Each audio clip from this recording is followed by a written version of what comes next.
Welcome to pin point friends once again. आज मैं फिर से एक बार आप लोगों के सामने निफ्टी का एनालिसिस लेके आया हूँ। आने वाला हफ्ता में निफ्टी में क्या क्या हो सकता है, क्या क्या पॉजिटिव और क्या क्या नेगेटिव पॉइंट्स देखने को मिल रहा है, इसी के चर्चा के ऊपर आऊंगा। पर इससे पहले आप लोगों को मेरा यही रिक्वेस्ट है, आप लोग वीडियो को लाइक कीजिए, शेयर कीजिए और चैनल को जरूर सब्सक्राइब कीजिए। फ्रेंड्स, पिछले हफ्ता मैंने आप लोगों के साथ जो चर्चा करके गया था, वहां पे मैंने आप लोगों को साफ साफ बताया था कि मेरा व्यू गलत पड़ा, इसलिए मैं कोई भी मतलब स्ट्रैटेजी आप लोगों के साथ मैंने शेयर नहीं किया था। बावजूद कि आप लोगों को ढेर सारा प्यार मिला, गलत पढ़ने के बाद भी अच्छा अच्छा कमेंट्स आया, मैं इनकार नहीं कर पाऊंगा। आप लोगों का प्यार है, ये ऊपर वाला का आशीर्वाद है। फ्रेंड्स, फिर भी पिछले हफ्ता जो चर्चा मैंने रखा था, वहाँ पे मैं सपोर्ट और रेजिस्टेंस का जो जिक्र किया था। मेरा पहला सपोर्ट दिया हुआ था 17,300 के आसपास, बाजार लो बनाया 17,255 के आसपास, पर 17,300 के नीचे शायद क्लोज नहीं आया। 301-2 पे ही क्लोज आया था उस दिन का। और ऊपर में मेरा पहला रेजिस्टेंस दिया हुआ था 17,630। बाजार आज के दिन टॉप लगाया 17,645, पर 630 के ऊपर क्लोज करने में कामयाब नहीं हुआ। इसका मतलब ये रहा कि पूरा हफ्ता जो पहला सपोर्ट लेवल दिया गया था, वहां से पहला रेजिस्टेंस लेवल के बीच ही बाजार काम करके निकल गया। अभी फ्रेंड्स, देखने को क्या मिल रहा है, देखिए, अगर आप लोग सोचेंगे कि बहुत ज्यादा कुछ हो गया यहाँ पे, एज सच कुछ भी नहीं हुआ। बाजार ऊपर से ब्रेकडाउन किया था, अभी ब्रेकडाउन लेवल टेस्ट करने आया है, बहुत ओवरसोल्ड हो गया था। उसी ओवरसोल्ड जोन से ऊपर की तरफ एक मतलब रिट्रेसमेंट जरूरी था, बाजार वही करने आया है, इसके अलावा कुछ नहीं। देखिए, मैंने मतलब ये जो बीते हुए हफ्ता था, उसका पहला हफ्ता में उसका आगे वाला जो हफ्ता था, उस हफ्ता में मैंने एक बात आप लोगों को बताया था। ऊपर में ब्रेकआउट हुआ है, पर बाजार को ऊपर जाने नहीं दिया जा रहा है। ये बात मैंने आप लोगों के साथ बताया था। मैं ये बताया था कि मेरा व्यू बुलिश है, बावजूद कि मैं ये भी बताया था कि ऊपर में प्राइस को जाने नहीं दे रहा है। सेम सिनारियो नीचे में भी देखने को मिल रहा है। प्राइस तो बाजेटे का लो जरूर काटा है, मतलब काटा था, काट के क्लोज भी किया था, पर उसके नीचे प्राइस को जाने नहीं दिया गया। मतलब ब्रेकडाउन हुआ, फिर वहां से रिवर्स करवाया गया।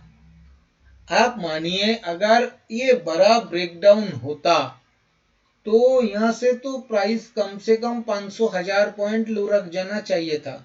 मैं पिछले हफ्ता भी मैं आप लोगों के साथ ये बात किया था कि देखिए, अगर अगर प्राइस 9 दिन लगातार रेड कैंडल बना रहा है और वहां पे प्राइस का करेक्शन हो रहा है 900 पॉइंट, और वो 900 पॉइंट कोई 5, 5,500, 6,000 का इंडेक्स पे नहीं हो रहा है, 18,000 का इंडेक्स पे 900 पॉइंट, मतलब 5% करेक्ट कर रहा है 9 दिनों में। ये पैटर्न मतलब समझ में नहीं आ रहा है, मैं कैसे समझाऊं, ये बड़ा गिरावट का पैटर्न कैसे मान लूं। हिस्टोरिकल चार्ट जैसे देखा है मैंने, तो बड़ा। अब आपके आंखों के सामने 2-4 हफ्ता पहले हुआ अदानी एंटरप्राइज का केस सोचिए, जहां पे ये ऊपर से लुढ़कना चालू किया तो एकदम से, मतलब 5-7 दिन टाइम नहीं लगाया, ये ऊपर से 3,500 3,600 से सीधा 1,000 का लो लगा दिया।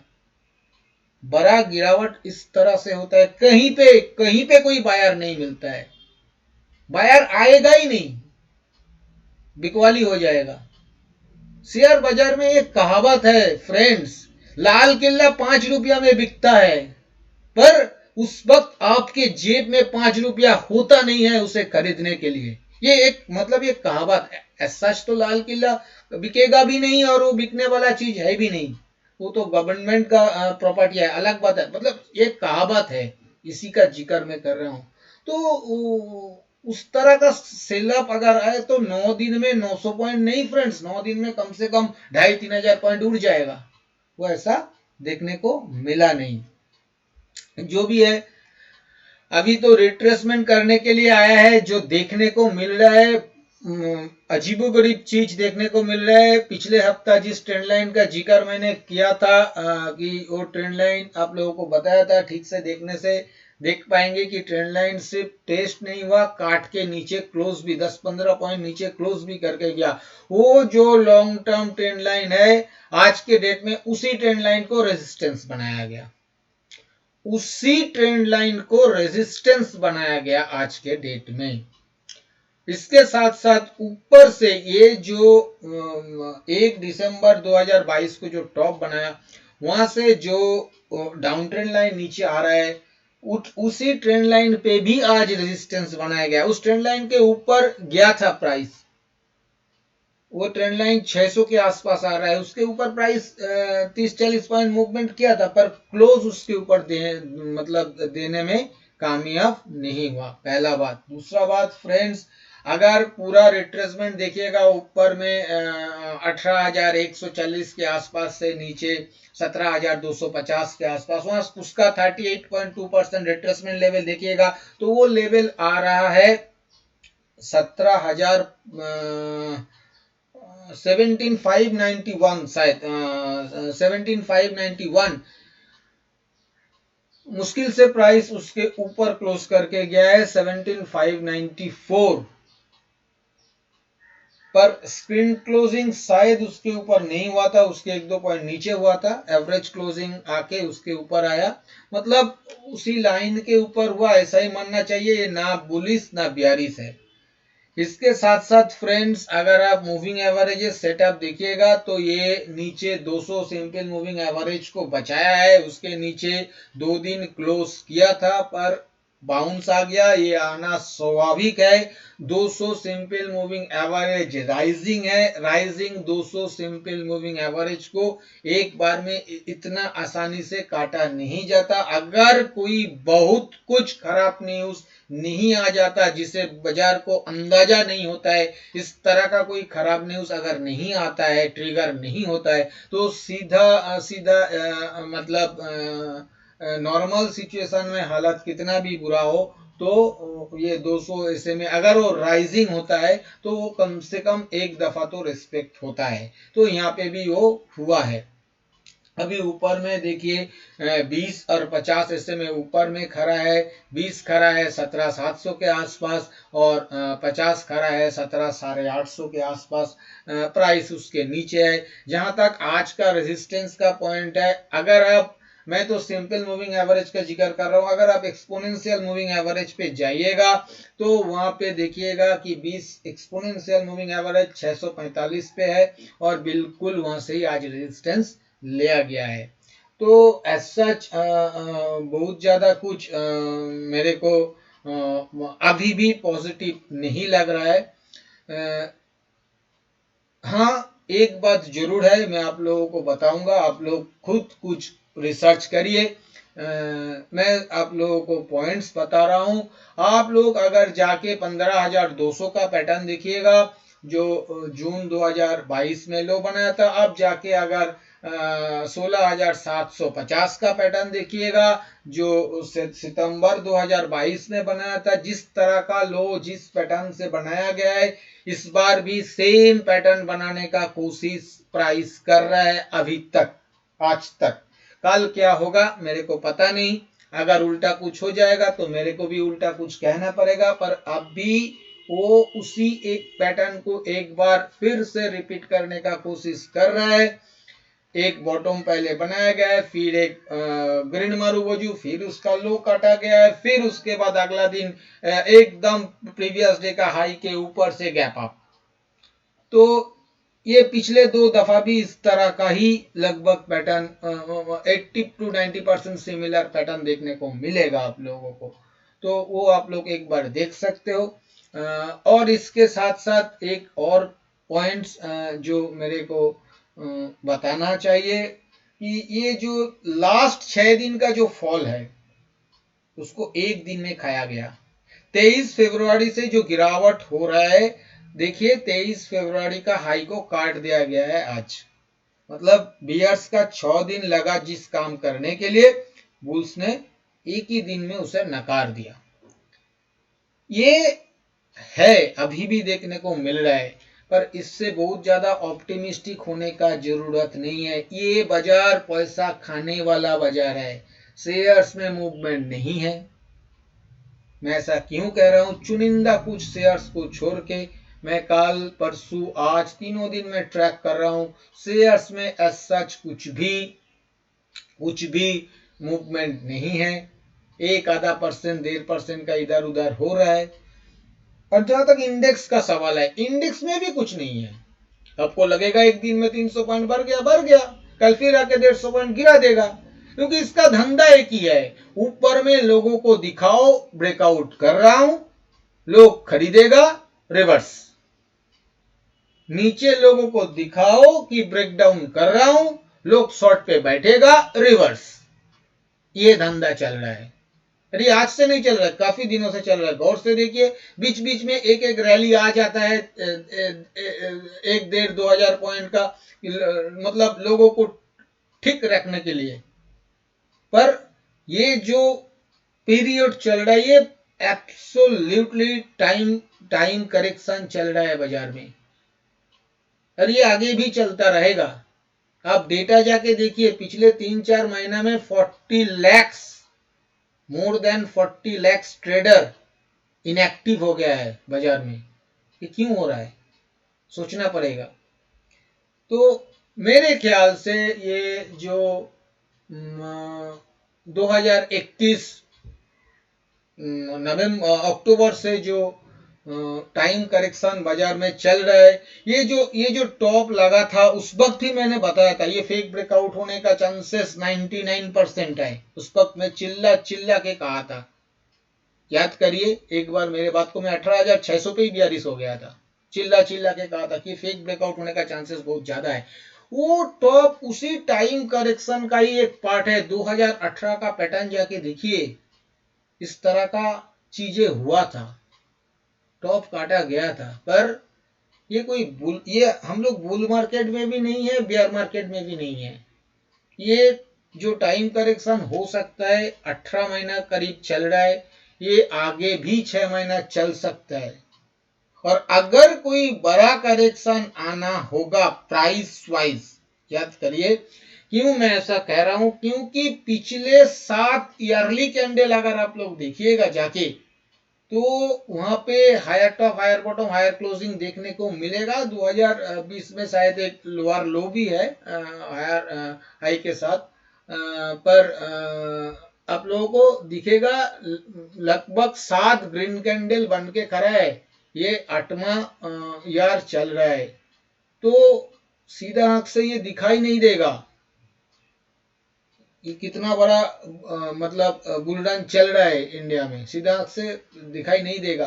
तो अगर कोई बड़ा करेक्शन आने को होगा तो एक बात ध्यान में रखिएगा, ये जो टाइम करेक्शन चल रहा है, ये टाइम करेक्शन पहले बंद हो जाएगा और एक अचानक से तेजी एक मूवमेंट आ जाएगा 2-2.5 महीना के लिए, और वो 2-2.5 महीना में 10-15% इंडेक्स ऊपर निकल जाएगा। मतलब दुनिया को लगेगा सब कुछ, मतलब जो भी खराब था सब खत्म हो गया, एकदम सब कुछ अच्छा हो गया है। अब तो मतलब बाजार कल सुबह मिलेगा ही नहीं प्राइस, मतलब घर बार मॉर्गेज रख के पैसा लेके आओ या शेयर खरीद लो, नहीं तो ये भाव जिंदगी में नहीं मिलेगा। इस तरह का फील दिया जाएगा। आप आके देखोगे कि हर दिन मतलब 2-4 दिन लगातार गैप अप होगा बाजार में, गैप फॉर्म करेगा, और वो लो काटा ही, मतलब लो काटा तो दूर की बात, दिखाई भी नहीं देगा। इस तरह का प्राइस पैटर्न आएगा और ऊपर में एक टॉप मारेगा। उसके बाद अगर जैसा जैसा अदानी एंटरप्राइज में रिसेंटली हुआ था, अब जाके देखिएगा, पहले एक 3,900 4,000 के आसपास का टॉप था।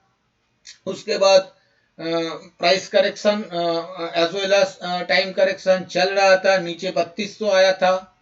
उसी 3200 से एकदम से ऊपर में जाके फिर स्टॉप को काटा, काट के ऊपर में 4200 के आसपास का कुछ टॉप बनाया और वहां से करेक्शन चालू हुआ, 1 महीने के अंदर खत्म। यही पैटर्न होता है, गिरावट का पैटर्न यही होता है, हर चीज में होता है, हर चीज में होगा इस तरह से। मतलब ये टाइम करेक्शन करते करते बड़ा प्राइस करेक्शन मैंने नहीं देखा, होगा तो मान लेना पड़ेगा इन फ्यूचर।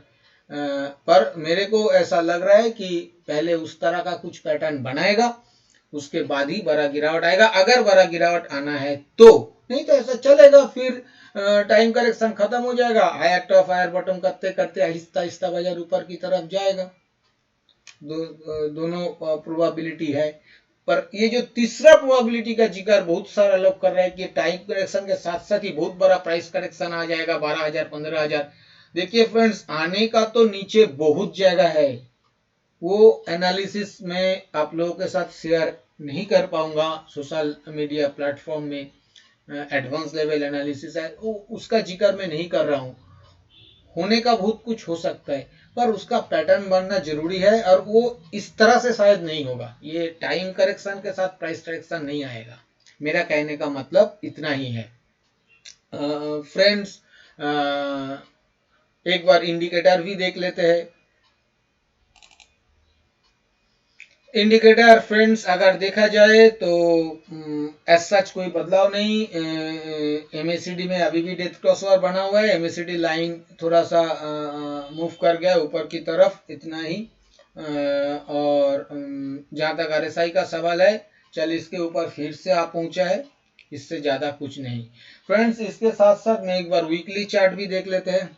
फ्रेंड्स, अगर आप लोग हर रोज सुबह निफ्टी के ऊपर daily view free of cost लेना चाहते हो तो वीडियो के नीचे डिस्क्रिप्शन बॉक्स में एंजल वन का अकाउंट ओपनिंग लिंक दिया हुआ है, उसी लिंक के जरिए अपना अकाउंट ओपन कीजिए और अपना पहला ट्रेडिंग करने के बाद उसी ट्रेडिंग का स्क्रीनशॉट उसी वीडियो के नीचे डिस्क्रिप्शन बॉक्स में जहां एंजल वन का अकाउंट ओपनिंग लिंक दिया हुआ है उसके नीचे मेरा व्हाट्सएप नंबर भी दिया हुआ है, उसी व्हाट्सएप नंबर में अपना पहला ट्रेडिंग का स्क्रीनशॉट व्हाट्सएप कर दीजिए। इसके बाद हर रोज सुबह फ्री ऑफ कॉस्ट आपके पास भी निफ्टी का डेली व्यू पहुंच जाएगा। फ्रेंड्स, जहां तक वीकली चार्ट का सवाल है, यहाँ पे एज सच जैसा मैंने कहा था, कुछ भी पॉजिटिव एज सच नहीं है। क्यों मैं कह रहा हूँ, क्योंकि lower top lower bottom formation है, क्लोजिंग हायर है जरूर, करीब 150 पॉइंट ऊपर का क्लोजिंग आया है। जहां तक ट्रेंड लाइन का सवाल है, यहाँ पे एक मतलब अजीब चीज देखने को मिल रहा है। एक तो जो long term up trend line है उसी को रेजिस्टेंस बनाया गया है, उल्टा जो long term down trend line था, जो 2021 अक्टूबर का जो टॉप था, वहां से जो डाउन ट्रेंड लाइन आ रहा है उसी ट्रेंड लाइन पे सपोर्ट बनाया गया है। बीच में अभी प्राइस है कैंडल, ये दो ट्रेंड लाइन के बीच बना हुआ है। यहाँ तक मूविंग एवरेज सेटअप का बात है friends, 50 simple moving average on weekly chart, उसी के ऊपर सपोर्ट बनाया गया है। और अभी 20 सिंपल मूविंग एवरेज तो काफी ऊपर है, 18,000 के आसपास है। इतना ही है। और जहां तक इंडिकेटर का सवाल है फ्रेंड्स, इंडिकेटर एमएसीडी में कोई बदलाव नहीं, आरएसआई ऐसे ही 40 के घर में 47 के आसपास बना पड़ा हुआ है, ऐसा बहुत ज्यादा कुछ है नहीं। फ्रेंड्स, पिछले हफ्ता कमेंट्स बॉक्स में मेरे को एक चीज बताया गया कि ये जो निफ्टी का जो मंथली चार्ट है, मैं एक बार मंथली चार्ट में जाने का कोशिश कर रहा हूँ। निफ्टी का जो मंथली चार्ट है, ये मंथली चार्ट में निफ्टी 3 ब्लैक क्रोस बनाया है, ये सबको दिख रहा है। 3 ब्लैक क्रोस बनाया है। अगर एक्सपायरी टू एक्सपायरी देखिएगा तो भी 3 एक्सपायरी नेगेटिव हुआ है। अगर मंथली चार्ट पे जाइएगा तो वहां पे भी तीनों का तीनों ब्लैक क्रो रेड कैंडल देखने को मिल रहा है। मैं उसका जिक्र क्यों नहीं किया, तो इसके चलते तो हम लोगों को बीआरसी होना चाहिए। ये तो बिगिनर्स लेवल का एनालिसिस है कि अगर आपका चार्ट में 3 ब्लैक क्रो लग जाता है तो वो प्ले आउट होने का चांसेस बहुत ज्यादा होता है, और वो अगर टॉप पे लग जाता है तो। इसके बावजूद भी पहला बात यह है, मैंने पिछले हफ्ता कोई बियरिश या पुलिस कोई भी व्यू मैंने शेयर ही नहीं किया। जहां तक इस सप्ताह का बात है, मैं एक बात यहाँ पे बताना पसंद करूंगा फ्रेंड्स।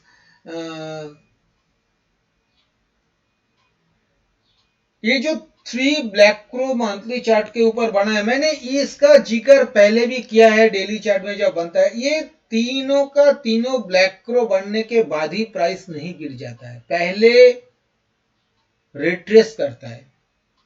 पहले रिट्रेस करता है, 50% तक रिट्रेस करता है, उसके बाद वो अपना दिशा में चलना चालू करता है। अगर चलना है तो अब जाके थोड़ा सा मेहनत करिए, चार्ट पे स्टडी करिए, आपको देखने को मिलेगा। पहला बात। दूसरा बात, अगर हिस्टोरिकल पैटर्न देखा जाए इंडिया में पहले क्या हुआ था, तो फ्रेंड्स ये जो 3 ब्लैक क्रो वाला जो बातें चल रहा है,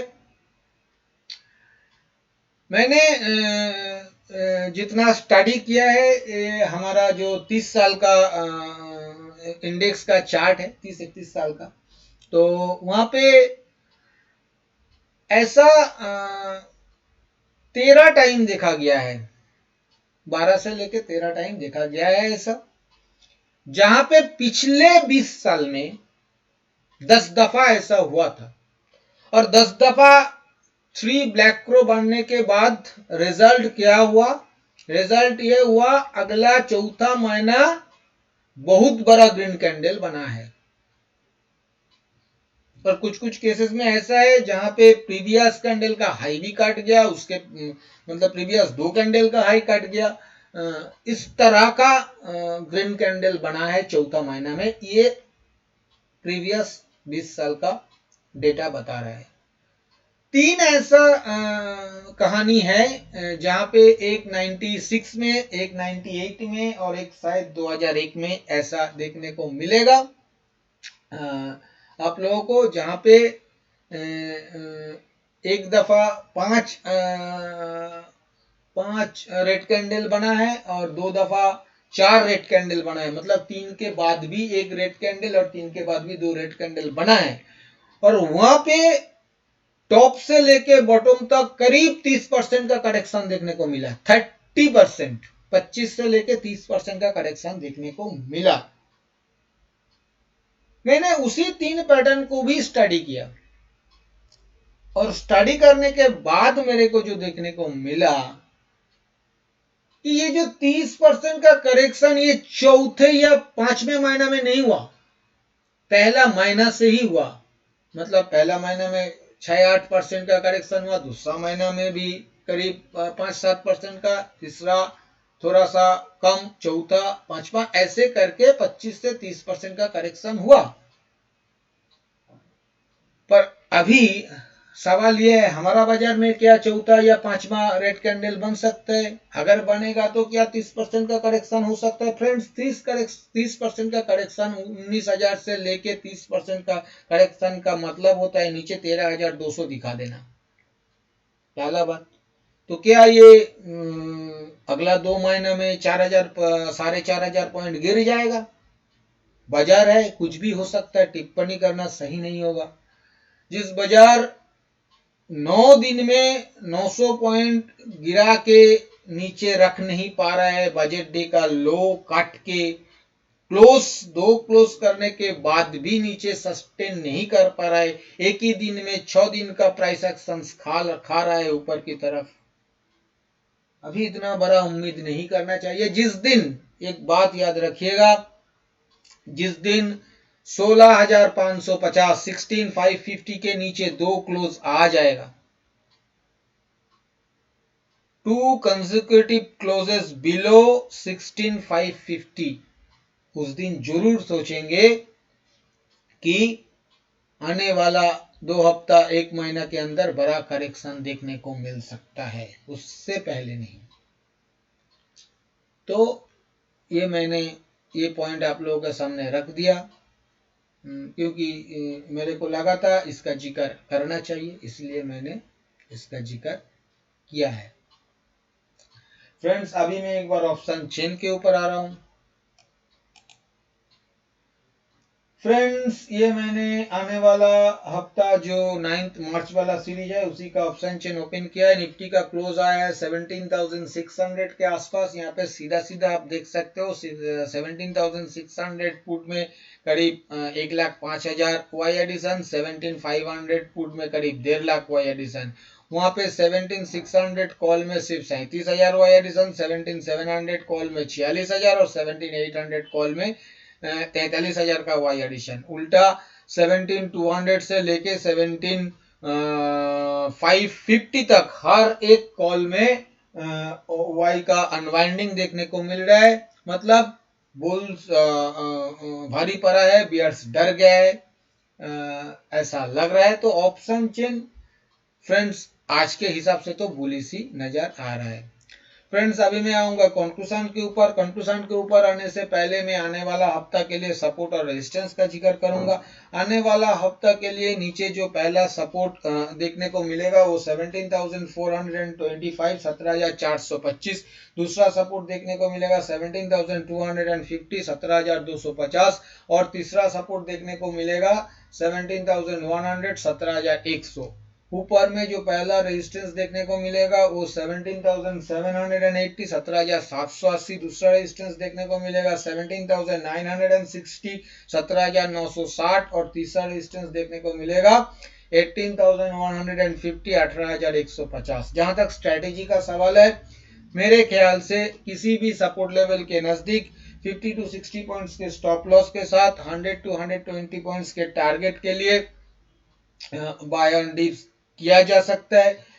और ऊपर में किसी भी रेजिस्टेंस काटने के बाद भी 50-60 पॉइंट्स के स्टॉप लॉस के साथ 100 to 120 पॉइंट्स के टारगेट के लिए ब्रेकआउट बाय भी लिया जा सकता है। जहां तक सेलिंग का सवाल है, मेरे ख्याल से पहला सपोर्ट लेवल काटने के बाद ब्रेकडाउन सेल लेना सही नहीं होगा। अगर दूसरा या तीसरा सपोर्ट लेवल कटता है तो उसके नीचे 50 to 60 पॉइंट्स के स्टॉप लॉस के साथ 100 to 120 पॉइंट्स के टारगेट के लिए ब्रेकडाउन सेल अटेम्प्ट किया जा सकता है। जहां तक सेल ऑन राइज का सवाल है, किसी भी रेजिस्टेंस लेवल के नजदीक 30-35 पॉइंट स्टॉप लॉस के साथ 70 से 75 पॉइंट के टारगेट के लिए सेल ऑन राइज अटेम्प्ट किया जा सकता है। फ्रेंड्स, मैंने आप लोगों के साथ इस वीडियो में जो भी चर्चा किया है ये सभी मेरा खुद का एनालिसिस के ऊपर लिया हुआ मेरा पर्सनल व्यू है। ये एजुकेशनल पर्पस है, क्योंकि ये कोई बाई सेल रिकमेंडेशन नहीं है और मैं भी कोई सेबी रजिस्टर्ड एनालिस्ट नहीं हूँ। इसलिए इसके ऊपर किसी भी रियल ट्रेड लेने से पहले आप अपना खुद का फिनेंशियल एडवाइजर का सलाह लेके ही रियल ट्रेड लीजिएगा। और अगर वीडियो आप लोगों को पसंद आया तो वीडियो को लाइक और शेयर करना मत भूलिए। थैंक यू दोस्तों, हैप्पी ट्रेडिंग।